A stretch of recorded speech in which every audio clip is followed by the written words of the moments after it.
High দর্শক, আমরা আজকে কথা বলবো জাপানের কোন সিটিতে স্টুডেন্টদের জন্য হচ্ছে বেটার হয়, কোন কোন সিটিগুলোতে আসলে ভালো হয়, ইনকামের ক্ষেত্রে হোক বা হচ্ছে আপনার লিভিং ফ্যাসিলিটিস গুলোর দিক থেকে হোক, কোন কোন সিটিগুলো হচ্ছে বেটার হয় স্টুডেন্টদের জন্য, সেটা নিয়ে হচ্ছে আমরা রাহানবার সাথে হচ্ছে আলোচনা করবো। রাহানবার, আচ্ছা। ফার্স্ট অফ অল এখন যদি আমরা অ্যাকচুয়ালি ডিসকাস করব স্টুডেন্টদের ক্ষেত্রে। আচ্ছা ঠিক আছে? তো স্টুডেন্টদের যদি ক্যাটেগরি করি, বেসিক্যালি স্টুডেন্টের ২ টা ক্যাটেগরি জাপানে। ল্যাঙ্গুয়েজ স্কুলে যারা আসে, আবার যারা ইউনিভার্সিটিতে আসে। ইউনিভার্সিটির ভিতরে আবার মানে গভর্নমেন্ট ইউনিভার্সিটি বলেন বা প্রাইভেট। প্রাইভেট ইউনিভার্সিটি বলেন, ওইখানে একটা ভেরি করে। তো যারা ধরেন আচ্ছা ফার্স্ট অফ অল ইয়ার ক্ষেত্রেই বলি, ইউনিভার্সিটির ক্ষেত্রে।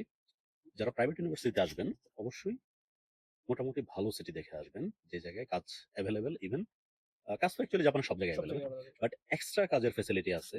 এইরকম একটু মোটামুটি বড় শহরগুলোতে আসলে বেটার। কারণ আপনার প্রাইভেট ইউনিভার্সিটি গুলো বুঝতে পারছেন যে টিউশন ফি হিউজ পরিমাণ হিউজ টাকা লাগে। পরিমাণ। মানে অ্যাকচুয়ালি প্রাইভেট ইউনিভার্সিটি বা ল্যাঙ্গুয়েজ স্কুল অলমোস্ট সিমিলার টাইপেরই দেখা যাচ্ছে যে টিউশন ফিটা পেমেন্ট করা লাগে। তো এটা হলো একটা বড় চ্যালেঞ্জ। তো ওই ক্ষেত্রে এখন যদি আমি সিটি বলি, যদি এভারেজে আমি বলি Tokyo, Osaka, Nagoya, Kobe, কিয়োতো, Hiroshima, Fukuoka, Sendai, তো তারপরে সাপ্পোরো, ঠিক আছে? তো মোটামুটি বড় শহরগুলোতে আসলে হয় কি, আপনি 28 আওয়ার তো কাজ করতে পারবেন। পাশাপাশি আরো 10 ঘন্টা 20 ঘন্টা হ্যান্ড ক্যাশ পাওয়া যায়। হ্যান্ড ক্যাশ ম্যানেজ করে কাজ করতে পারবেন। ওইটা আপনার টিউশন ফির জন্য সাপোর্ট হবে। খুব সো ভালো আপনারা সাপোর্ট হয়। বুঝতে পারলেন যে প্রাইভেট ইউনিভার্সিটি বা ল্যাঙ্গুয়েজ স্কুল হলে একটু সিটিটা দেখে আসাটা ভালো। বাট এমন না যে আপনার মানে অন্য সিটিগুলা বা জাপানের সব জায়গায় জব এভেইলেবল, একদম এভেইলেবল। বাট ওইখানে আসলে হবে কি, আপনার ফার্স্ট এর 6 মান্থ একটু কষ্ট করা কষ্ট লাগবে। হবে, এরপর আস্তে আস্তে হচ্ছে এরপর হয়ে আমার যাবে আমার আর কি। পরিচিত অনেকেই আছে যে এই সেন্দাই থেকে মুভ করছে। সেন্দাইয়ে হয়তোবা একটা হ্যান্ড ক্যাশ করতো, একটা কার্ডে কাজ করতো। এখান থেকে মুভ করার পর একটা আরেকটু রিমোট এরিয়াতে গেছে, যেটা এভারেজ এরিয়া। ওইখানে যাওয়ার পর ২ টাই হ্যান্ড ক্যাশ হ্যান্ড করছে। ক্যাশ করতেছে। এরকমও লোক আছে। বাট আপনি ফার্স্ট এ আসার পর পাবেন না। কারণ ল্যাঙ্গুয়েজ রিমোট এরিয়া গুলা কি আপনার ল্যাঙ্গুয়েজটার প্রায়োরিটি বেশি। ওদের কথা 100% আপনার বুঝতে হবে। আদারওয়াইজ কিন্তু ওরা কাজ দিবে না। কাজ দিবে না, তো এটা প্রবলেম ওদের। এইজন্য আপনার ফার্স্ট এ একটু প্রবলেম। আর পরবর্তীতে আপনার প্রবলেম হবে না। যখন আপনার দেখা যাবে কনভেনিয়েন্স স্টোরে কাজের এক্সপেরিয়েন্স হয়ে যাবে বা যেকোনো একটা রেস্টুরেন্টে কাজের এক্সপেরিয়েন্স হয়ে যাবে। পাশাপাশি আপনি 6 মান্থ বা 1 ইয়ার যখন এখানে স্টাডি করবেন, আপনার ল্যাঙ্গুয়েজ ইমপ্রুভমেন্ট হবে। তো এরপর আপনার এভেইলেবল, এরপর কোনো প্রবলেম হবে না আরকি।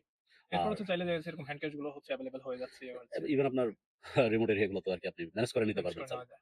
আর জাপানে কি, বাংলাদেশে যেরকম সবকিছু ঢাকা কেন্দ্রিক বা চিটাগাং কেন্দ্রিক, জাপানে জাপানে কিন্তু কিন্তু এই জিনিসটা না। এরকম না। ইভেন এখানে আমি আসছি ইয়াতে শিজুওকার একটা হামামাৎসু সিটি। ওইটা ধরেন জাপানের কি বলবো ৪৫ নম্বর সিরিয়ালের একটা সিটি। হুম, তো ওইখানেও আপনার part time available, full time available, সব জিনিসই হচ্ছে আপনার সবকিছু লাইক এভেইলেবল। ইয়ে ছিল আরকি। ওইখানে আপনার ইয়ামাহা সুজুকির হেডকোয়ার্টার ওই জায়গায়। হুম, তো ইয়ামাহা সুজুকির উপর বেস করে আরো এরকম ৮-১০ টা কোম্পানি ছোট, ছোট গড়ে উঠছে। বেশ। তো ছোট বলতে কিন্তু জাপানে ছোট না। অপরচুনিটি আছে। ছোট কোম্পানিগুলো তো আপনার জাপানে ২০০-৩০০ এমপ্লয়ি।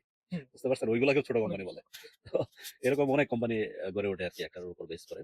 তো এইটার জন্য আসলে জাপানে হচ্ছে আপনার এরিয়াতে প্রত্যেকটা জায়গায় হচ্ছে জব অপরচুনিটিস আছে। রাইট, রাইট, যে রাইট। হচ্ছে যারা আসলে ল্যাঙ্গুয়েজ পারে বা হচ্ছে একটু কথা বলতে পারে, বোঝে, এদের জন্য হচ্ছে যে জাপান যে বইসা থাকবে ওটা না। ফার্স্ট ১-১.৫ মাস হয়তোবা সামটাইমস একটু কষ্ট হইতে হুম, পারে। হুম। কিন্তু দিন শেষে হচ্ছে হয়ে যায় যে আসলে জবটা ওইভাবে ইয়ে করা। এটা জাস্ট ফার্স্ট এর জন্য যে আপনি যদি একদম সেফ থাকতে চান। বাট আপনি যদি অন্য এরিয়াতেও হয় যে প্রাইভেট ইউনিভার্সিটি বা ল্যাঙ্গুয়েজ স্কুল, তারপর আপনাদের চিন্তার কোনো কারণ নেই। আপনারা চলে আসেন। জাস্ট ফার্স্ট এর 6 মান্থ ঐরকম মেন্টালি প্রিপারেশন বা ফ্যামিলি থেকে প্রিপারেশন নিয়ে আসবেন। এরপর আপনি ল্যাঙ্গুয়েজটা ইমপ্রুভ করার পর আপনি পেয়ে যাবেন। সমস্যা হবে না। তখন আপনার এভেইলেবল মানে জব থাকবে, হ্যান্ড ক্যাশও থাকবে এভেইলেবল, এটা প্রবলেম হবে না। বাট ভাই আমি জাপানের ক্ষেত্রে এমন ছেলেও দেখছি যে হচ্ছে আপনার বাংলাদেশ থেকে হচ্ছে টিউশন ফিস আইনা, দেন টিউশন ফিস দিচ্ছে, দেন হচ্ছে স্টাডি করতেছে। তারপর হচ্ছে ওকে জিজ্ঞেস করলাম প্রবলেমটা কি? বলতেছে ভাই আমার তো ওইভাবে হচ্ছে জব টব করা হচ্ছে না, বা হচ্ছে ব্যাংকে জব করতেছে আমি মাত্র 21 আওয়ার্স। এভাবে হলে তো হবে না, হার্ডওয়ার্ক মেন্টালিটির লোক থাকতেই হবে। জাপানে যদি হার্ডওয়ার্ক মেন্টালিটির লোক না হয় তাহলে জাপান আইসা দিন শেষে হচ্ছে টোটালি লস। যে ইয়েস। টাকা দিয়ে আসবে ইন ফিউচার ভালো কিছু করতে পারবে না। ইভেন তো হচ্ছে পড়ালেখা শেষে যদি জাপান ওয়ার্ক আপনার ওই সোসাইটিতে ঢুকে, দেন হচ্ছে ওদের কাছে এই জিনিসটা হচ্ছে খুব বেশি হচ্ছে জঞ্জাল টাইপস এর মনে হবে, সহ্য করতে আপনার পারবে না। যদি প্রাইভেট ইউনিভার্সিটিতে অথবা ল্যাঙ্গুয়েজ স্কুলে আসেন, এট লিস্ট উইকলি 45 আওয়ার কাজ করার মেন্টালিটি নিয়ে মেন্টালিটি আসতে হবে। রাখতে হবে, রাইট। এট লিস্ট 28 আওয়ার হলো আপনার লিগ্যালি, আরো 20 আওয়ার আপনার হ্যান্ড ক্যাশ করার হ্যান্ড ক্যাশ মেন্টালিটি। করতেই হবে। আর যদি গভর্নমেন্ট ইউনিভার্সিটিতে আসেন, গভর্নমেন্ট ইউনিভার্সিটি মাস্টার্স বা পিএইচডি তে যদি সেলফ ফান্ডে আসেন আরকি, স্কলারশিপে আসলে ডিফারেন্ট কথা। ওটা গভর্নমেন্ট গভর্নমেন্ট ইয়ে করে নেয়, হ্যাঁ। ওটা গভর্নমেন্ট থেকে আপনি আরো ১.৫ লাখ টাকা পাবেন। পাবে। আর যদি আপনার সেলফ ফান্ডে আসেন, তাও আপনার এট লিস্ট যে লিগ্যালি ওয়ার্কিং আওয়ারটা আছে 28 আওয়ার, কিন্তু এটা এই 28 আওয়ার কাজ করার মতো মেন্টালিটি মেন্টালিটি নিয়ে আসবেন। রাখতেই হবে হুম, ভাই। এই জিনিস আমি ওই ছেলেটার থেকে যখন হচ্ছে এটা শুনছি, তখন আমি বলছি হচ্ছে ভাই তোমার জন্য জাপান না কখনো। তুমি যদি চিন্তা করো আমি দেখা যাচ্ছে বসে বসে জাস্ট হচ্ছে ক্লাস করবো, পড়ালেখা করবো, দেন হচ্ছে আমি বাসায় যাবো, ঘুমাবো, এরপর হচ্ছে উইকলি হচ্ছে ১৫-২০ ঘন্টা জাস্ট কাজ করবো, ওটা হলো তো ভাই জাপান হচ্ছে তাহলে তো দেশে একটা প্রাইভেট ইউনিভার্সিটিতে পড়তে পারতো। করতে পারতো। ও তাই দেখা না? গেছে ওর জন্য জাপান না। জাপান লাইফটাই হচ্ছে হার্ড ওয়ার্কের লাইফ। সেটাই। এখানে দেখা যাচ্ছে ভালো কিছু করতে হলে ডেফিনিটলি হার্ড ওয়ার্ক আপনি করতেই হবে। 2 ইয়ার্স বা 4 ইয়ার্স একটা হার্ড ওয়ার্ক করা লাগবে। তারপর ভালো একটা জব পাবেন, ভালো একটা লাইফ পাবেন। তখন আপনার রিল্যাক্স আপনি কাজ করতে পারবেন। আর ভাই জাপানের হচ্ছে বিভিন্ন সিটি অনুযায়ী দেখা যাচ্ছে জবের অপরচুনিটিসটা অনেক বেশি আছে। হুম, বাট হচ্ছে এই যে আপনার স্যালারি দেখতে দেখা যাচ্ছে হচ্ছে আপনার পার আওয়ার্স যে যেটা আপনার প্রোভাইড করা হয় স্যালারিটা, ওটা কিন্তু হচ্ছে ধরুন বিভিন্ন সিটি অনুযায়ী হচ্ছে একটু ভেরি করে। কম বেশি থাকে না? আপনি পার্ট টাইম এর কথা বলতেছেন তো জি, এটা জি, জি। ভেরি করে। বাট ওটা আমি ভেরি করলেও ওটা লিভিং কস্টটা ঐরকমই। আপনি আচ্ছা, আচ্ছা, হয়তোবা আচ্ছা, আচ্ছা, একটা আচ্ছা। সিটিতে আপনার রুম রেন্ট হলো ৩০,০০০, হুম, আবার অন্য আরেকটা বিগ সিটিতে ওটা ৳৬০,০০০ আছে। ৳৬০,০০০। তো এটা আসলে দিন শেষে সেটাই ওই যে যে সেমই। পার আওয়ার্স এর যে হচ্ছে ৳১০০ ১,০০০-১,২০০ ৳১৫০ হ্যাঁ, যে পার্থক্যটা বেশি এটা দিচ্ছে। ওটা দিন শেষে আসলে ওই দিক সেমই। দিয়ে হচ্ছে চলে সেভিংস যাচ্ছে এর আরকি। জায়গায় সেমই আরকি। সেম হচ্ছে। এই আচ্ছা, আরকি। আচ্ছা। এটা দেখা গেছে যে অনেকেরই আসলে দেখা গেছে বাংলাদেশ থেকে যারা আসবে অনেকেরই দেখা গেছে এই জিনিসটা নিয়েই আসলে হচ্ছে কোয়েশ্চেন থাকে যে হচ্ছে প্লেস কেন্দ্রিক আসলে কি পার্ট টাইম আছে কিনা জাপানে?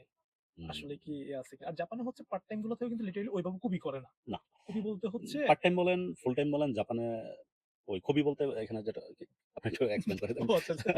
খুবইটা বলতে হচ্ছে দেখা গেছে হচ্ছে যে জব থেকে হচ্ছে সরাসরি বাংলাদেশের প্রেক্ষাপটে যেটা কুইট হয় করে দেওয়া যে আরকি। কুইট করে দিচ্ছে যে আজকে আসছে ঠিক আছে কালকে থেকে আর আইসো না। বা হচ্ছে তোমার সমস্যা হচ্ছে বা হচ্ছে আমার বিজনেস হচ্ছে না। ওইভাবে হচ্ছে ওইটার জন্য ওই প্রবলেমের জন্য হচ্ছে হঠাৎ করে হচ্ছে নিষেধ করে দেওয়া ফুল হয়। টাইমে তো এটা রুলসই নাই। সেপারেট। মানে চিন্তাই করতে পারেন। একদমই নাই। আপনি যদি জাস্ট টাইমলি অফিসে যাওয়া আসা করেন, হুম। তাও আপনাকে ওইভাবে যদি আর মানে আপনি যদি ট্রাই করেন তাহলেই হবে। তাহলে আপনাকে কেউ খুবই বা কুইট করবে না। চিন্তাই করতে পারেন ওটা। আর আর পার্ট পার্ট টাইম টাইম এর এর ক্ষেত্রেও ক্ষেত্রেও একদম বাদ দিবে না। কিন্তু ভাই আপনি ম্যানারলেস গুলো সমস্যা আছে। এরকম হচ্ছে বেশ কয়েকটা ছেলেপেলে দেখা গেছে আমি ইনফরমেশন শুনছিলাম যে হচ্ছে ভাই জব ছিল, কমায় দিছে জব আবার। কমায়া দিছে আবার। আরেকটা কমায় দেওয়ার মানে দ্যাটস মিন হচ্ছে তুমি চলে যাও। তুমি চলে যাও। তোমার হচ্ছে ম্যানারের সমস্যা হচ্ছে, তোমার হচ্ছে লাইক ভদ্রতা, কাস্টমারদের সাথে হচ্ছে গ্রিটিংস গুলা মানে এগুলোতে কালচার প্রবলেম হচ্ছে। অ্যাডাপশনটা কালচার আরকি। অ্যাডাপশন ওটা যেটা প্রবলেম হচ্ছে। আর লিটারালি হচ্ছে অনেক স্টুডেন্টদের ভিতরে হচ্ছে ওই ম্যানারিজমটা খুবই কম ভাই। যে আরেকজনকে দেখলে বা কাস্টমারকে আমাকে হচ্ছে খুব ভদ্রতার সাথে নম্রতার সাথে সম্মান দিতে হবে।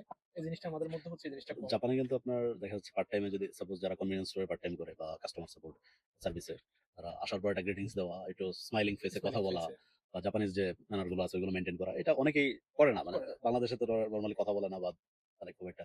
তো এইগুলো অ্যাডাপ্ট না করতে পারলে প্রবলেমে পড়বে। প্রবলেম হয়। সো দ্যাট কথা হচ্ছে জাপানে কোথাও কোনো এরিয়াতেই হচ্ছে জবের অপরচুনিটিস নাই যে ওরকম কিছু না। সব জায়গায় আছে। বাট নিজেকে একটু জাপানিজ ল্যাঙ্গুয়েজটা ভালোভাবে শিখতে হবে।